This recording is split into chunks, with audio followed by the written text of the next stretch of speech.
Welcome to the School Development Podcast, hosted by Polar Partners. Hello, my name is Kimmo Kumpulainen and welcome to the School Development Podcast. Today our topic is about creating a vision. But before we go into the actual topic for the day, let's recap our educational development process. So here on the top, the starting points are creating a vision that gives us direction, then analyzing the situation, how close we are to the vision, and then creating a plan, budget, resources, timeline based on those results. And then we can start the actual development work of developing the skills of managers, pedagogical leadership, organizational restructure, budget, financing, so on.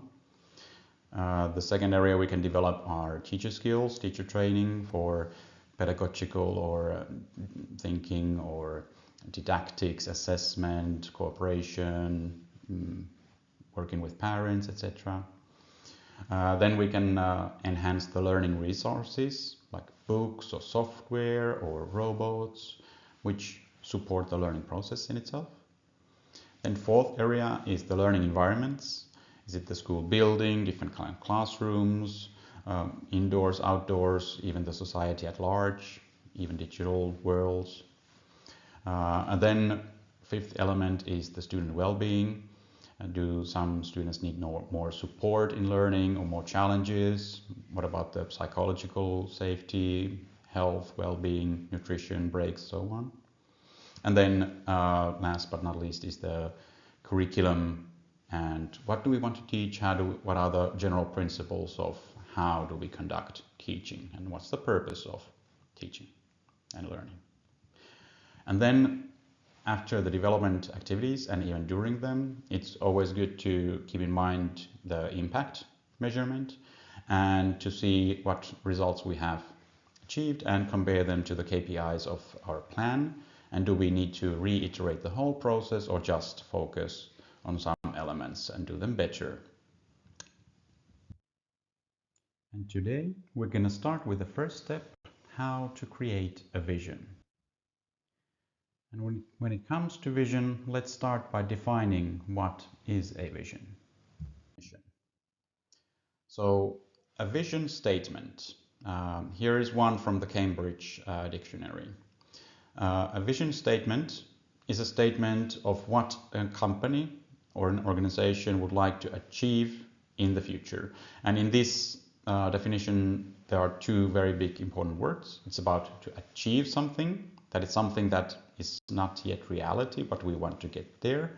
And the other one is in the future, so we will give us enough time to change and do things better, so we will be there someday. And these are the 6 steps that I'm going to talk about today, how to create or update a vision. First of all, to go through what is our current situation with our vision. Step 2 is gathering the team. Number 3 is to how do we want to facilitate the process. Number 4 is actually creating the vision, and this is where many jump into directly without considering the previous steps. Then number 5 is how do we communicate, to whom, how deeply. And then of course number 6 is how do we use vision as an everyday tool to guide us in our decisions. So let's start with the current situation. First of all, it's a good consideration to check if we already have a vision. And especially do all the people internally know about the vision? Let's ask them what is the vision? How do you understand it? Do we understand it in the same way? That is a very clarifying analysis to do when you start creating a vision, and you might get surprising answers. And then if people know about the vision, are they committed to it? Does it actually affect our everyday decisions? And also, what is the quality of the vision? Is it high quality, understandable, and so on? So these would be some of the things that I gathered here as a checklist for a good vision that helps an organization. First of all, is it clear? Is it understandable?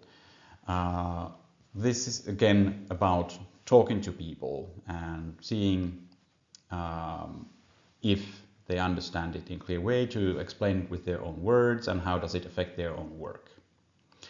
Then the relevance is the second one, and is it up to date or is it already outdated, that the world has gone past and we are just looking actually into the history.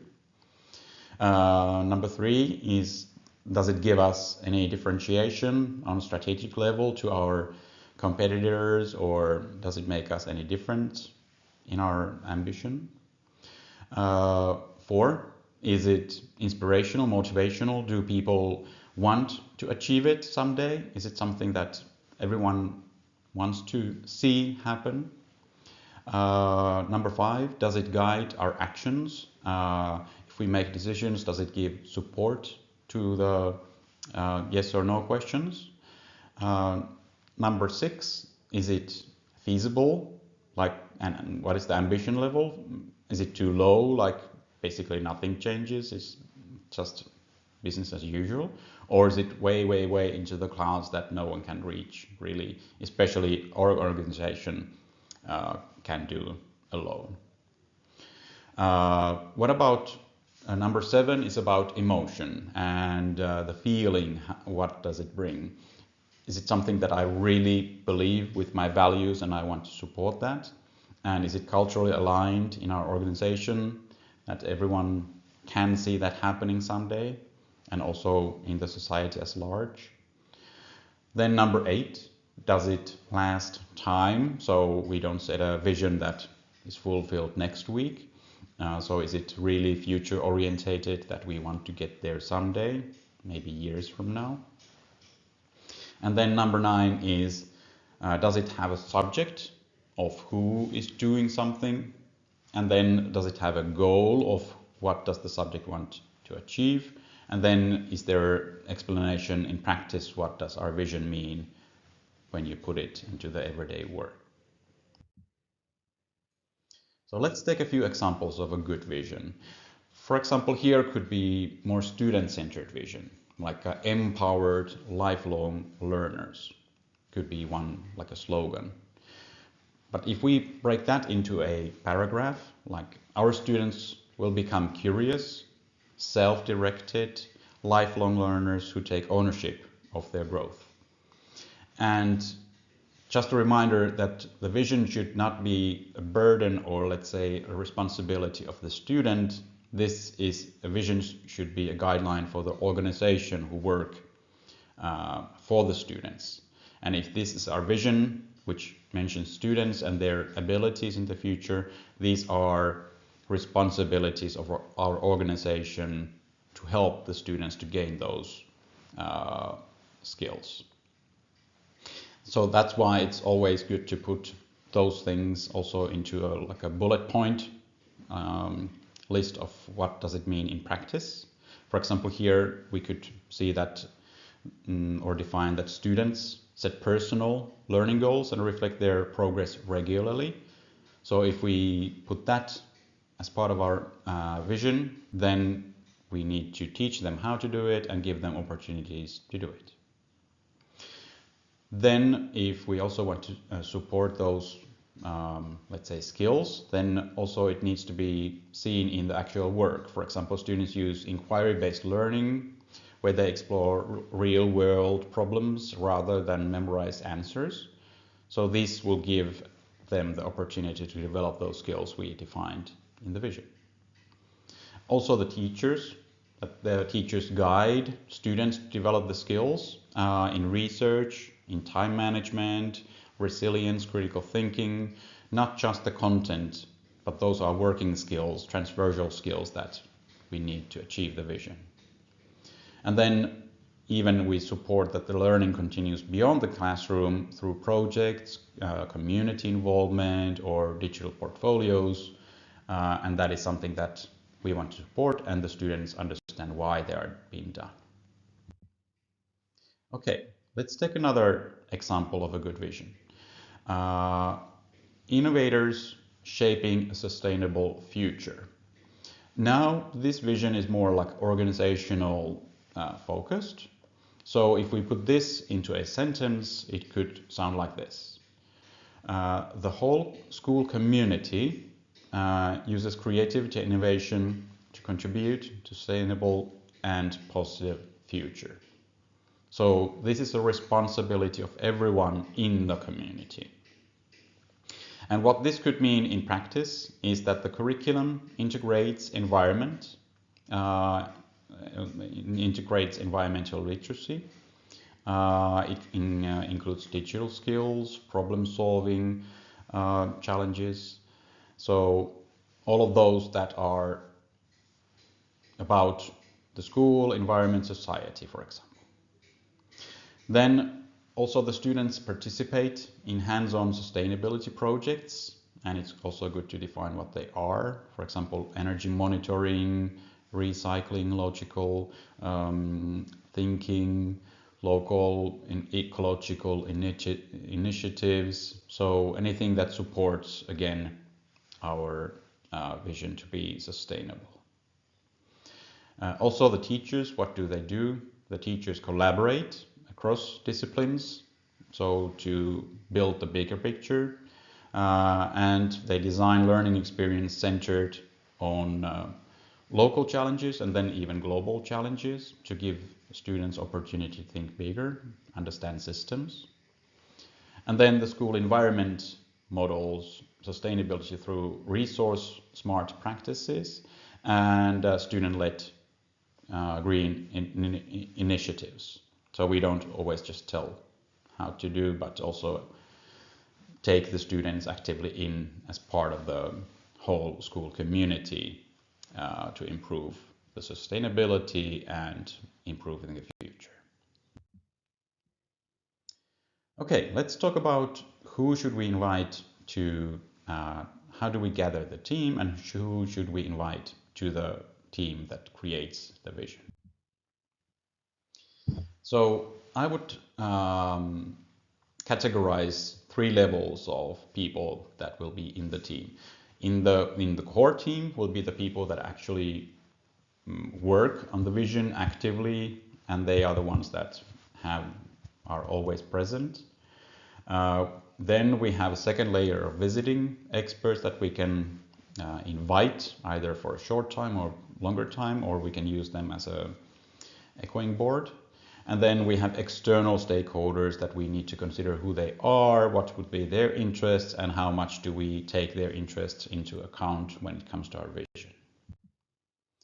And here are some different examples of different kind of stakeholders that we can invite into the core team and as a visiting experts. So when we look at internally, and we are talking about, let's say, one school, that we have principals, teachers, staff members, students. So who do we want? Do we want to have all of them? They all have pros and cons. And also how many of them? That, let's say, there's not just 5 principals and 1 teacher, which would be not a good combination. What about the visiting experts and external stakeholders? How often do we want to hear them or invite them or include them in some way? So first of all, do we want to have facilitators give us fresh ideas or challenge and make our statements more clear? Do we want to have some content experts in some areas like sustainability that we just talked about? Do we want to have authorities that might have a future vision that's where the world and education is going? What about parents? And how do we motivate them to think into the future? Then do we invite and include scientists, let's say futurologists, for example, or pedagogical experts or content experts? And then what about the society? For example, employers of the region, what would be their interests, and do we want to involve them somehow into our vision? Okay, so let's go to the actual facilitation process. The first question could be that, do we want to facilitate the process internally? Do we have a team, process, guidelines, template, how to create a vision? Or do we want to have an external facilitator? Sometimes it's good to just work with your own team if you have a very experienced vision creating team. But sometimes, again, it's good to have a fresh pair of eyes. The second question that should be addressed is to go through the backgrounds and motivations and values of the people who are, especially in the core team. So what do I believe in? What kind of learning? What is the future like? What is the good and bad thing about learning? How learning happens and so on. And especially if we can even write that down, it would be even better. And even if we can publish it to others that this is our team, based on these values, we have created this vision. And then also when we start facilitating, it would be good to decide some guidelines about decision making, which are priorities. So for example, do we want to emphasize the interests of the students or the staff or someone else, society or even Mother Earth? And just to remember that again, we can't always just to have the students as part of the vision, and especially in a way that they are responsible of doing something. It always has to be something that the organization can do to support students and or other stakeholders like the global community. The second would be like if we have a specific document, like a guideline, or our owners have like a policy or something, how big effect does that have in our priorities of the vision? What about research results? If they show that we should not teach mathematics in kindergarten, do we obey the research results, or do we go with the traditions, what we want or the parents want? What about the intuition? How do we see that the world is going in this direction, even though we're not sure? And then what about traditions? For example, if we have always done it this way and our organization is set to support this kind of things, is that the main point and priority for our decisions? Okay, let's jump into the actual creating the vision part. So first of all, the ultimate goal would be, what is our dream? If everything would be possible and within our powers, what we can do, what would be the ideal end result, our dream basically. And then it would be good to have like a cloud of different words, and then identify the ones that we want to include in our vision. For example, here we have different examples. Let's start with lifelong learning. Is that something we want to promote? That it's an attitude, it's a skill, it's something that if we have achieved, the students will gain that skill and mental space. What about well-being of the students, staff? How do we take that into consideration? What about nature? Student health?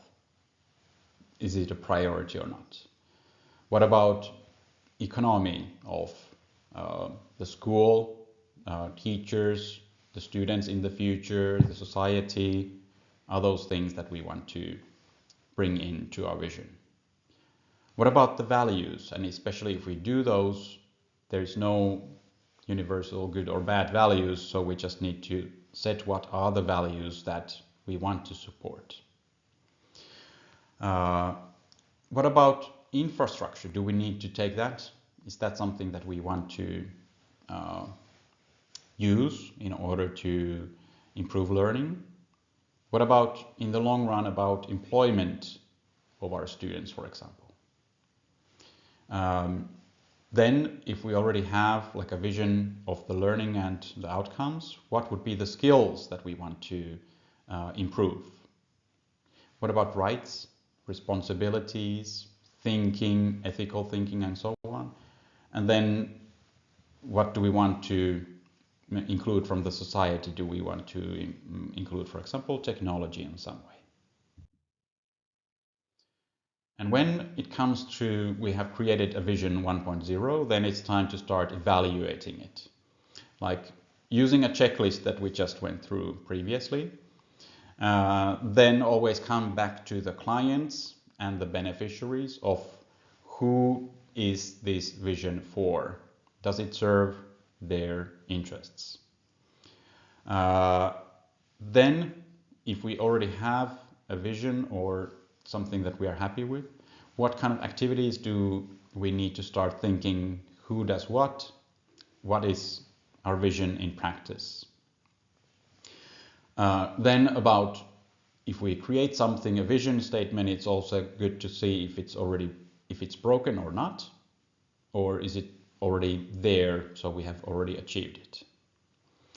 And then is our vision clear enough, so we will know someday that we have actually achieved it. So one of the tests, what I mentioned, was, is it broken?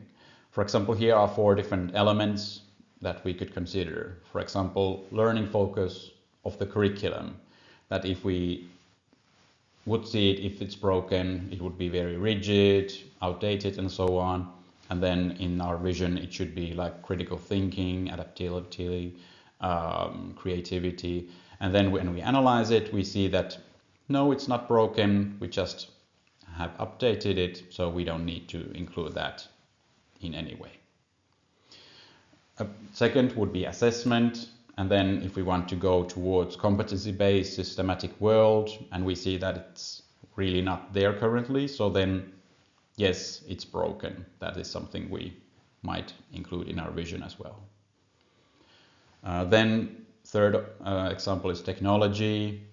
If we want to have advanced digital literacy or AI competency, and we see that we are already doing it, then it's not broken. And fourth, teacher role. If we want to go from teacher center to more like a facilitator kind of teaching to support the lifelong learning, and then we see that it's not the case, then yes, it's broken, so we need to include that.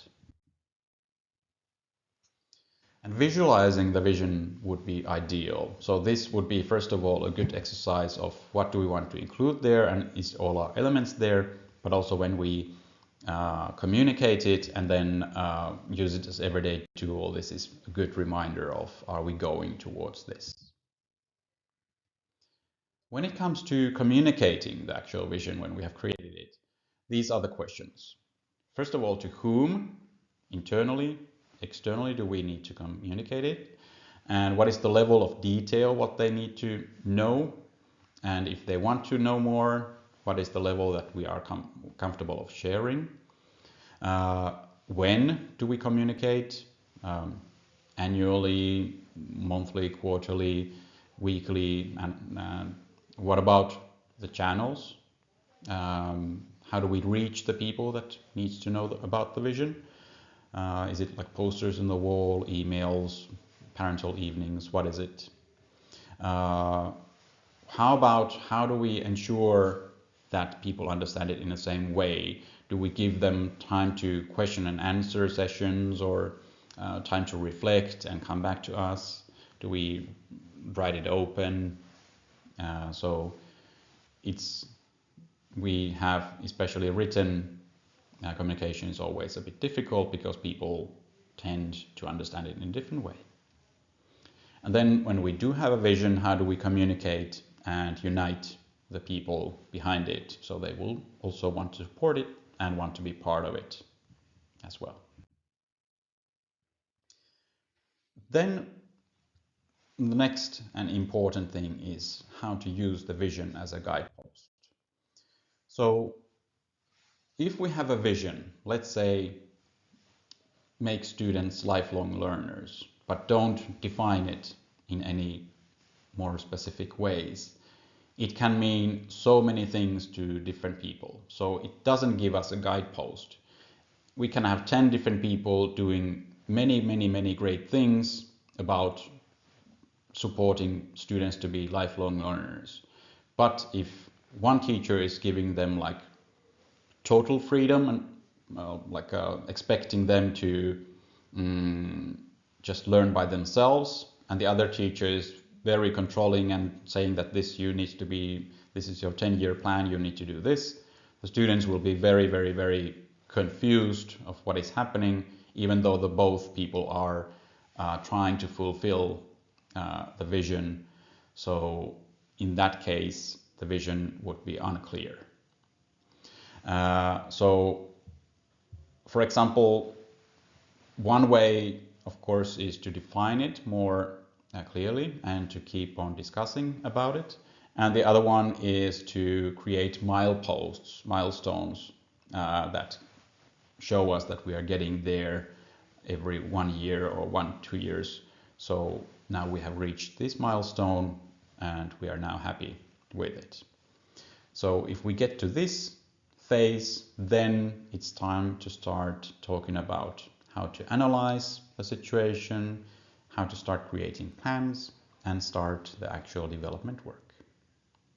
Thank you. That was all for today. Thank you for listening, and feel free to reach out, send questions, comments, ideas, and let's keep on developing schools together. Until next time, bye. Thank you for listening to the School Development Podcast, hosted by Polar Partners.